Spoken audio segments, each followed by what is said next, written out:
연말이 되어서 동창회에 나갑니다. 그런데 한 친구가 얼마 전에 결혼을 했는데 결혼을 너무 잘했나 봅니다. 남편이 서울에 집이 세 채가 있고 직업은 사업가이고 시부모님은 대학 교수 부부. 듣고 있다 보니 슬슬 밥맛이 없어지기 시작을 합니다. 그런데 조금 더 있으니 먹은 것도 없는데 배가 살살 아파오기 시작을 합니다. 즐거워야 할 동창회가 다시는 안 가고 싶은 동창회로 바뀌어 버렸습니다.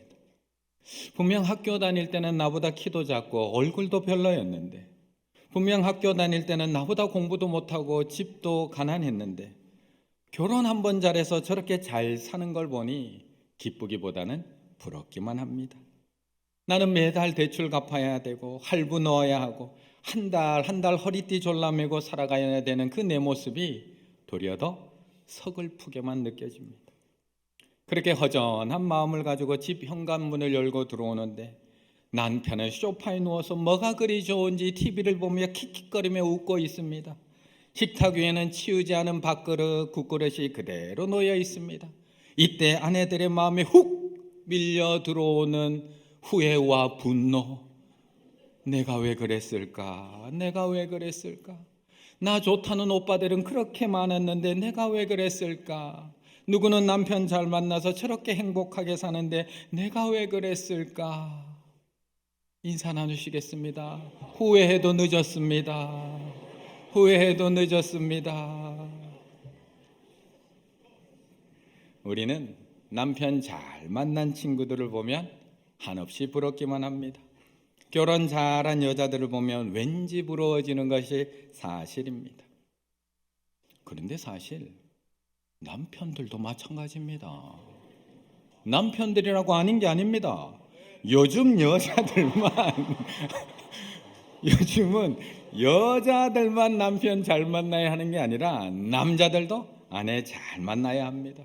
그리고 아내 잘 만난 남편들을 보면 부러워질 때가 한두 번이 아닙니다. 우리나라에서 결혼 잘한 남자 3명이 있습니다. 대한민국 결혼 잘한 남자 3인방 장항준, 홍해걸, 이상순. 쓰는 작품마다 히트치는 드라마 작가 김은희 씨의 남편, 영화배우 영화감독 장항준, 최고의 여가수 이효리의 남편 가수 이상순, 그리고 의사이자 사업가인 여에스더 씨의 남편 의사 홍해걸. 결혼 잘한 3인방 부럽습니다. 그런데 요즘 한 명이 더 있습니다. 바로 이 사람입니다. 결혼 잘했습니다. 결혼 잘했습니다. 저는 이걸로 내년 1년 평안합니다. 여자들만 남편 잘 만나야 하는 거 아닙니다. 남자들도 아내 잘 만나야 합니다. 여자들만 결혼 잘해야 되는 게 아니라 남자들도 결혼 잘해야 됩니다. 그래서 부모님들은 늘 걱정입니다. 우리 딸 좋은 남편 만나야 될 텐데, 우리 아들 좋은 아내 만나야 될 텐데. 오늘 본문도 바로 그런 부모의 걱정으로부터 시작하는 본문이라는 겁니다. 1절의 말씀 같이 한번 읽어보겠습니다. 1절입니다. 르무엘 왕이 말씀한 바 곧 그의 어머니가 그를 훈계한 잠언이라. 아멘. 오늘 우리가 읽은 이 잠언 31장은 현숙한 여인으로 잘 알려진 말씀입니다. 그런데 그 시작은 르무엘 왕을 향한 어머니의 훈계, 어머니의 잠언으로 시작이 되고 있습니다. 사실 어머니에게 아들은 늘 기도의 제목입니다. 아들이 60이 되든 아들이 70이 되든 노모에게 그 아들은 늘 걱정입니다. 아들이 목사가 되어도 걱정이고요. 아들이 한 나라의 왕이 되어도 어머니는 늘 그 아들 걱정, 염려입니다. 그래서 그 노모는 늘 그 아들에게 이렇게 이야기합니다. 얘야, 거리에 나가면 차 조심해라. 얘야, 너무 늦게 돌아오지 않도록 좀 일찍 와라. 얘야, 음식 좀 천천히 먹어라. 좀 덜렁거리지 말고. 그 말씀 하나하나 꿰어서 목걸이를 만들고 싶어요 라는 시가 있습니다. 르무엘 왕의 어머니도 걱정입니다. 왕이 된 아들이 나라 잘 다스릴까? 아들이 여자에 빠지지는 않을까? 혹시 아들이 술을 너무 가까이 하는 건 아닐까? 아들이 가정은 잘 이루고 살아야 할 텐데. 그래서 아들 르무엘에게 어머니는 지혜의 말을 쏟아내기 시작을 하는 겁니다. 그리고 명확하게 오늘 본문을 살펴보면 하지 말아야 할 것과 해야 할 것을 명확하게 나누어서 당부하고 있습니다. 먼저 하지 말아야 될 것 세 가지를 말씀하고 있는 것이 3절, 4절의 말씀입니다. 이렇게 이야기합니다. 내 힘을 여자에게 쓰지 말며 왕들을 멸망시키는 일을 행하지 말지어다. 포도주를 마시는 것이 왕들에게 마땅하지 아니하고 독주를 마시는 것이 주권자에게 마땅하지 않도다. 딱 세 가지를 하지 말라는 겁니다. 여자에게 힘쓰지 말고 여자를 삼가하라는 겁니다. 왕들을 멸망시키지 말고 그 힘으로 남들을 파멸시키는 일 하지 말고 화평의 사람이 되라는 겁니다. 마지막, 포도주와 독주를 마시지 말라. 술을 멀리하라고, 술에 빠지지 말라고 당부하고 있습니다. 더 쉽게, 아들아, 여자 조심하고 술 조심하고 힘 있다고 사람 함부로 대하지 마. 딱 이 세 가지를 당부하고 있는 겁니다. 이어서 해야 할 것 두 가지도 당부합니다. 8절과 9절. 너는 말 못하는 자와 모든 고독한 자의 송사를 위하여 입을 열지니라. 너는 입을 열어서 공의로 재판하여서 공고한 자 궁핍한 자를 신원할지니라. 왕으로서 말 못하는 자, 고독한 자, 궁핍한 자, 공고한 자의 송사 그냥 흘려듣지 말고 귀 기울여 들어주라는 겁니다. 그리고 공의로 재판하라는 겁니다. 고통받는 사람들을 돌아보고 억울한 백성들이 없도록 공정하게 재판을 해주라고 당부하고 있는 겁니다. 그리고 이어지는 오늘 본문 10절부터는 어머니가 왕인 아들에게 당부하는 것이 아니라 결혼을 해야 될 아들 르무엘에게 해주는 잠언으로 이어지고 있는 겁니다. 그런데 그것이 무려 10절부터 31절까지 22절을 할애하면서까지 이상적인 배우자, 네가 꼭 찾아야 될 배우자의 모습, 우리 모두가 결혼하기 원하는 현숙한 여인이 어떤 여인인지에 대해서 말씀하고 있는 겁니다. 이처럼 누구나 원합니다. 왕을 아들로 둔 어머니도 원하는 일입니다. 좋은 배우자 만나길 원하고 오늘 본문에 나오는 이런 현숙한 아내를 만나기 원합니다. 그런데 앞에서도 우리가 인사 나눴듯이 안타깝게도 우리는 이미 늦었습니다. 우리는 다 결혼해버려서 도로 물릴 수도 없고 이미 너무 늦어버렸습니다. 한 번 더 인사 나누시겠습니다. 그냥 잘 고쳐 씁시다. 그냥 잘 고쳐 씁시다. 너무 늦어버렸습니다. 그래서 모든 부모들은 나는 늦었으니까 자녀들을 위해서 기도하기 시작을 합니다. 나는 늦어서 어쩔 수 없지만 자녀들은 배우자를 정말 잘 만나야 될 텐데 기도하기 시작을 합니다. 그래서 오늘도 우리는 그 자녀를 위한 기도를 멈출 수가 없어서 많은 책에서 이렇게 기도하라고 우리에게 가르쳐 주기도 합니다. 아이가 좋은 사람을 만나기 원합니다. 서로 사랑하는 사람을 만나게 해주소서. 좋은 배우자가 될 수 있도록 먼저 내 자녀가 좋은 배우자가 될 수 있는 그런 지혜와 사랑과 인내와 넓은 마음을 갖게 해주세요. 더불어 그와 짝이 될 사람에게도 지혜와 사랑과 인내와 넓은 마음을 주소서. 사랑과 세상을 바라보는 주님의 관점을 두 사람 모두에게 동일하게 주소서. 주님 닮은 성품이 빛나는 그런 두 사람이 만나게 하소서. 모든 부모는 원합니다. 내 아들이 좋은 아내 만나길 원합니다. 내 자녀가 좋은 배우자 만나길 원합니다. 기왕이면 현숙한 여인과 같은 정말 완벽한 배우자를 만나기 원합니다. 그래서 우리는 기도하고 또 합니다. 어려서부터 기도하고요. 적어놓고 기도하고요. 매일매일 우리는 그 자녀의 배우자를 위하여 기도하고 있습니다. 그런데 찾기 쉽던가요? 그런데 찾기 쉽던가요? 우리가 이렇게 매일매일 기도하고 있지만 찾기 쉽던가? 10절의 말씀 같이 읽겠습니다. 10절입니다. 누가 현숙한 여인을 찾아 얻겠느냐? 그의 값은 진주보다 더하니라. 아멘. 모든 부모가 이런 현숙한 여인을 원하지만 찾기가 쉽지가 않습니다. 모든 남자들이 이런 현숙한 여인을 아내로 맞아들이고 싶지만 찾기가 쉽지 않다는 겁니다. 10절 누가 현숙한 여인을 찾아 얻겠느냐? 누가 현숙한 여인을 찾아 얻겠느냐? 찾기 힘들다는 겁니다. 이어지는 그의 값은 진주보다 더하니라. 그의 값은 진주보다 더하니라. 영어 성경에는 진주가 아니라 루비로 해석해 놓은 이 단어는 당시 최고의 보석을 이야기하는데 찾기도 힘들지만 너무 비싸서 구하기도 힘들다라는 것을 또 한 번 이야기하고 있는 겁니다. 현숙한 여인 누가 찾겠느냐? 누가 그것을 구할 수 있겠느냐? 라고 이야기하고 있는 겁니다. 그런데 정말 오늘 본문에서 말씀하고 있는 이 현숙한 여인, 우리 성도님들은 보신 적이 있으신가요? 보신 적. 누가 떠오르시나요? 물론 단어적으로는 현숙한 여인, 에쉐트 하일, 강한 여자, 능력 있는, 힘 있는, 고상한 성품을 가진 완전한, 정숙한, 유능한 여인을 의미합니다. 우리가 생각하는 그런 현모양처의 모습이 아니라 모든 일들을 척척 알아서 다 해내는 강하고 능력 있는 유능한 아내에 대해서 말씀하고 있는 겁니다. 그런데 이 정도는 우리 주변에도 잘 찾아보면 찾을 수 있을 것 같습니다. 우리 주변에도 유능한 아내들이 있거든요. 능력 있는 아내들이 있습니다. 지금 살포시 미소 짓고 있는 그분입니다. 사실 우리 어머니들도 이렇게 강하고 능력 있고 또 유능하게 사셨습니다. 우리 어머니들도 그렇게 직장생활 열심히 하시면서도 가정살림 소홀함 없이 정말 잘 하셨고요. 자식들도 정말 어디 내놔도 부끄럽지 않게 그렇게 잘 키우신 아내들이었습니다. 그리고 성경 속에서도 오늘 본문에서 말씀하고 있는 현숙한 여인이 등장하고 있습니다. 룻기 3장 11절에 보면 룻을 이렇게 부릅니다. 내가 현숙한 여자인 줄을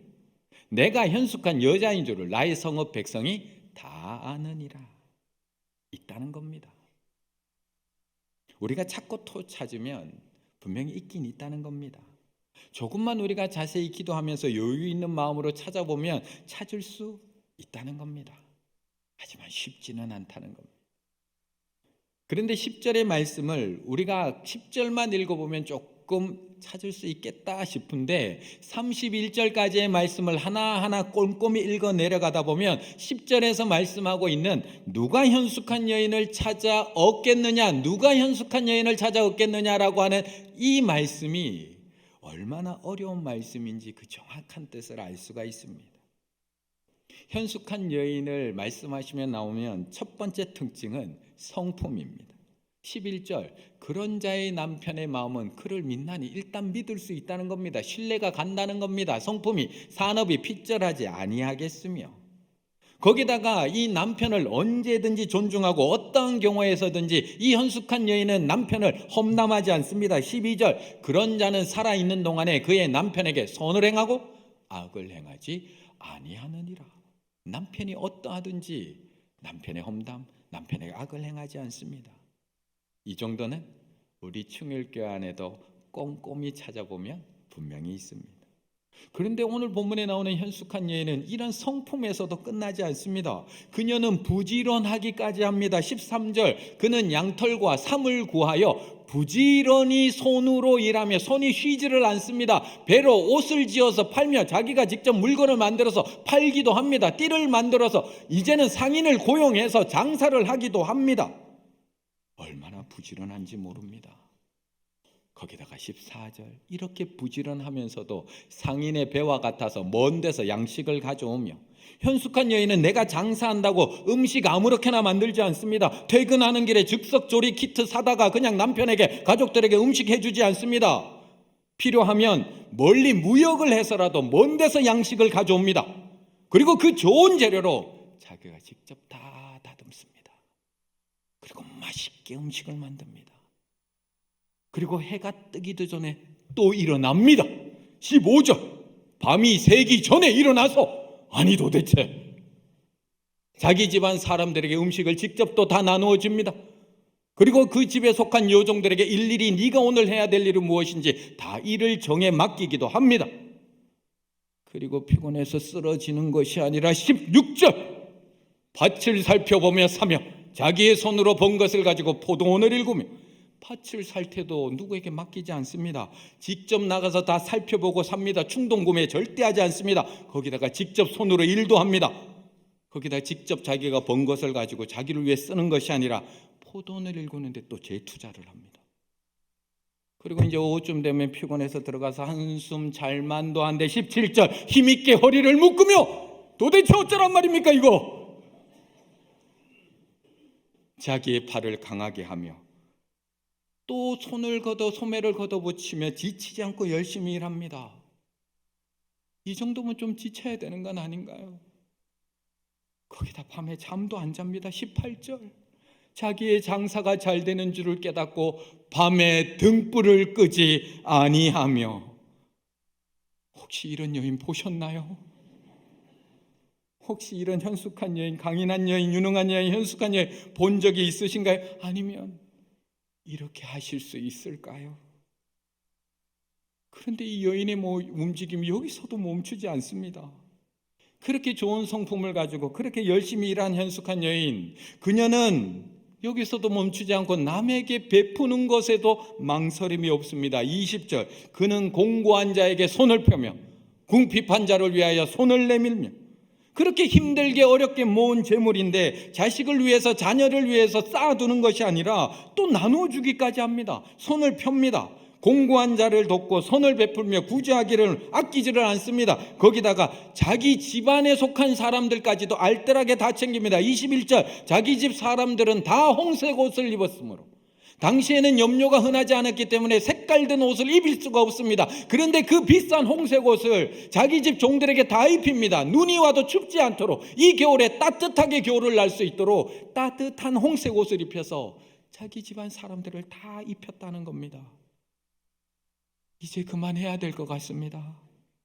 아무래도 오늘 우리 아내들 다 실족하고 돌아갈 것 같습니다. 그런데 이 여인은 여기서도 멈추지 않는다는 겁니다. 이 현숙한 여인은 자기 관리도 뛰어납니다. 22절 그는 자기를 위하여 아름다운 이불을 지으며 세마포와 자색 옷을 입으며 자기도 함부로 다루지 않습니다. 자기 꾸미는 것도 아끼지 않고요, 정말 성실하게 합니다. 거기다가 말도 함부로 하지 않습니다. 26절 입을 열어서 지혜를 베풀며 그의 혀로 인애의 법을 말하며. 가졌다고 함부로 말하지 않고요, 베푼다고 함부로 사람 하대하지 않습니다. 거기다가 불로소득도 안 좋아합니다. 27절 자기의 집안 일을 보살피고 게을리 얻은 양식을 먹지 아니하나니. 찾으셨습니까? 혹시 보기라도 하셨습니까? 서울 어디엔가 한 명 있다라는 소식이 전해지고는 있는데 보신 적 있으십니까? 제가 살고 있는 아침도시 아파트에 딱 한 명 있다는 소리가 들리긴 하는데 저도 확인한 적은 없습니다. 그렇다면 우리 하나님께서 우리에게 도저히 찾기 힘든 이 여인을 왜 소개하고 있는 걸까요? 우리가 얼마나 못난 여인인지를 스스로 돌아보고 회개하기 위해서 이 본문을 우리에게 허락해 주신 것일까요? 아니면 그냥 이상적인 여인의 모습을 우리에게 소개해주며 그 중에 한두 개라도 너희들이 할 수 있으면 다행이야, 그 마음 가지라고 이 말씀을 우리에게 보여주시는 것일까? 사실은 우리는 읽으면서도 느끼는 것이지만 어렵습니다. 누가 현숙한 여인을 찾아 얻겠느냐? 누가 현숙한 여인을 찾아 얻겠느냐? 찾기 어렵다는 겁니다. 이런 강인하고 온유하고 지혜롭고 현숙한 여인 찾지 못한다는 겁니다. 그렇다면 왜 우리에게 이렇게 12월 31일 날 이 연말에 이 무거운 말씀을 우리에게 허락해 주시는 것일까? 23절의 말씀 같이 읽겠습니다. 23절입니다. 그의 남편은 그 땅의 장로들과 함께 성문에 앉으며 사람들의 인정을 받으며. 아멘. 하나님은 왜 이 말씀을 주셔서 우리 아내들로 하여금 이렇게 주눅들게 만드는 것일까요? 왜 이 말씀을 주셔서 지금 안 그래도 안으로도 살림하고 밖으로도 직장 생활한다고 이렇게 힘들게 살아가고 있는 아내들에게 아직도 나는 부족해, 아직도 나는 부족해라고 말하게 만드는 걸까요? 아니면 32장 한 장을 좀 더 붙여주셔서 유능한 남편장도 좀 만들어주셔서 남편들에게도 해야 할 일도 좀 가르쳐 주셔야 될 텐데 왜 아내들에게만 이렇게 부담을 주시냐는 말입니다. 그런데 오늘 이 말씀은 개인적으로 읽고 묵상할 수 있는 말씀이기도 하지만 그보다 그리스도의 신부된 아내 된 우리 모두에게 주시는 하나님의 말씀이라는 겁니다. 이 말씀은 한 여인에게 현숙한 아내가 되라고 주시는 말씀이기도 하지만 우리 교회에게 그리스도의 신부로서 어떻게 남편 대신 하나님을 위해서 살아가야 하는지를 가르쳐주는 하나님의 중요한 말씀이라는 것입니다. 그래서 성경에서는 끊임없이 우리에게 하나님이 우리의 남편 되심을 계속해서 말씀하고 있는 겁니다. 이사야서 54장 5절, 이는 너를 지으신 이가 내 남편이시라. 예레미야 3장 14절, 나는 너희 남편임이라. 호세아 2장 16절, 그날에 내가 나를 내 남편이라 일컬고. 고린도후서 11장 2절, 내가 너희를 정결한 처녀로 한 남편인 그리스도께 드리려고 중매함이로다. 거기다가 에베소서 5장, 우리가 너무나 잘 알고 있는 교회와 예수 그리스도의 관계를 설명할 때 교회가 그리스도께 아들 부부의 관계로, 그리스도께서 교회를 사랑하시고 남편과 아내의 관계로 이 말씀을 우리에게 하고 계시다는 겁니다. 현숙한 여인, 혼자서는 어렵습니다. 하지만 교회를 섬기고 있는 우리 모두가 현숙한 여인이라면 어떨까요? 현숙한 여인 혼자서는 어렵습니다. 하지만 우리 충일교회가 남편 대신 하나님 앞에 현숙한 여인이라면 어떨까요? 잠언 31장은 여인들에게만 주는 무거운 짐과 같은 말씀이 아니라 예수 그리스도의 거룩한 신부된 우리 모두에게 주시는 하나님의 말씀이자 우리 충일교회 50주년을 맞이하는 우리 충일교회에게 주시는 남편 대신 하나님의 말씀이라는 것입니다. 세계적 건축 설교회사 팀 하스를 섬기는 하영록 대표님이라는 분이 있습니다. 하영록 대표님. 지금은 또 목사님, 목사 안수도 받으셔서 600만 일터 선교사를 양성하는 사역을 하고 계시는 분입니다. 아마 이분의 책 또는 이분의 간증을 또 한 번씩 보시거나 들으신 분이 있을 것 같습니다. 2018년에 쓰신 페이버라는 책에 보면 이분의 그 간증 스토리가 자세히 실려 있습니다.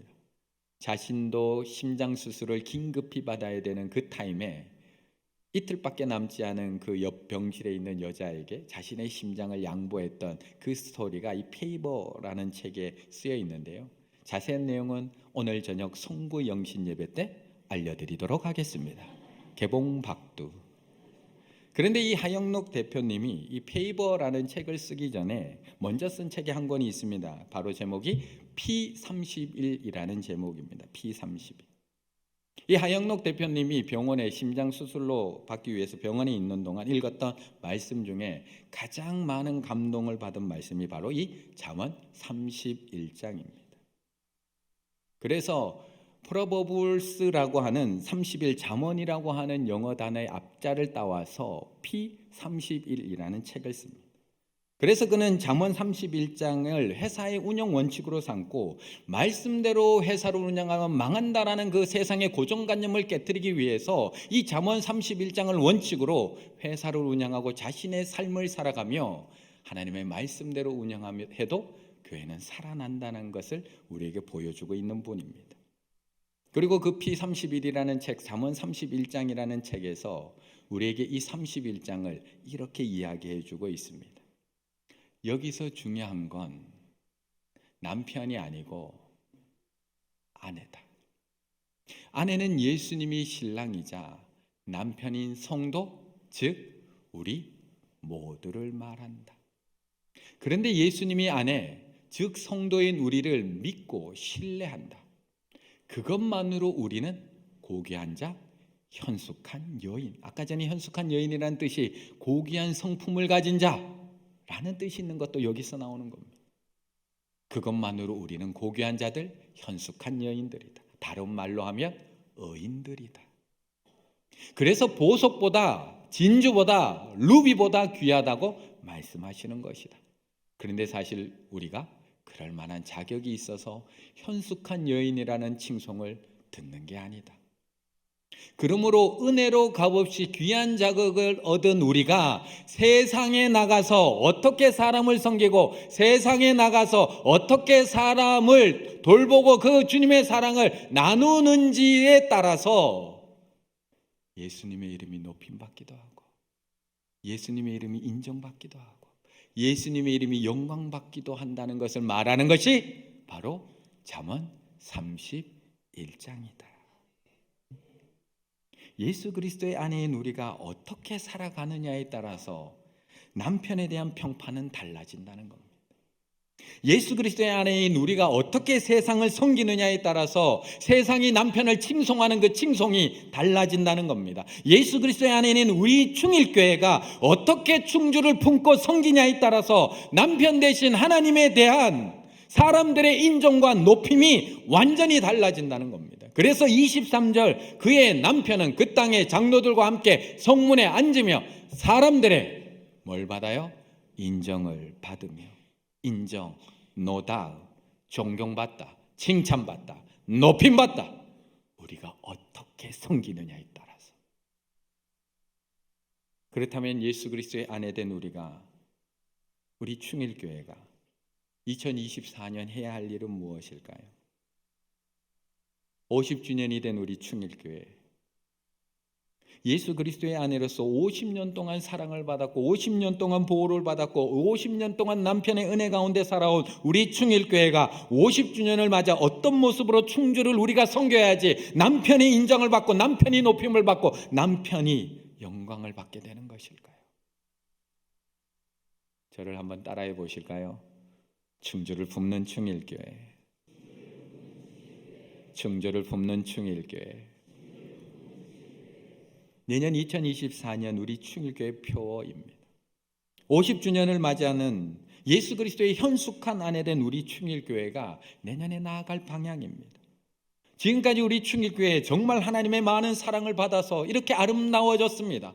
정말 하나님의 많은 은혜로 여기까지 왔고요. 정말 하나님의 많은 보호하심과 인도하심 가운데 이렇게 아름답게 현숙한 여인의 모습으로 세워졌습니다. 그래서 우리는 지금까지 예배로 하나님을 높였고요, 찬양으로 하나님 앞에 영광 돌렸고요, 봉사와 헌신으로 하나님에 대한 사랑을 우리는 표현했습니다.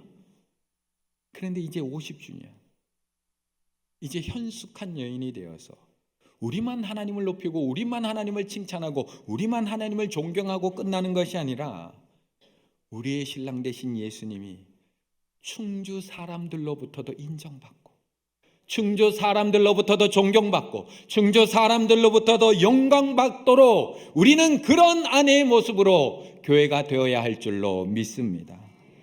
우리가 조금 더 겸손히 충주를 품고 우리가 조금 더 부지런히 충주를 섬기고 우리가 조금 더 공고한 자들의 필요를 채워주고 우리가 조금 더 수고하고 힘쓰며 주변 사람들을 살피고 보살필 때 우리는 우리 충일 교회뿐만 아니라 우리 충주에 있는 모든 사람들이 남편 되신 하나님을 높이고 찬양하고 인정하게 될 줄로 믿습니다. 2024년 충주를 품는 충일교회 이제 기대가 되시나요? 오늘 저녁, 오늘 밤 11시 성구 영신예배 모두 오셔서 우리 모두가 어떻게 충주를 품어 나갈지, 어떻게 신랑 되신 예수 그리스도의 이름을 높이고 존경받게 해드릴지 함께 기도하며 결단하며 나아가실 때 2023년 우리 충일교회를 통해서 온전히 하나님께만 영광 돌릴 수 있는 우리 충일의 현숙한 여인들 다 되시기를 간절히 바라겠습니다.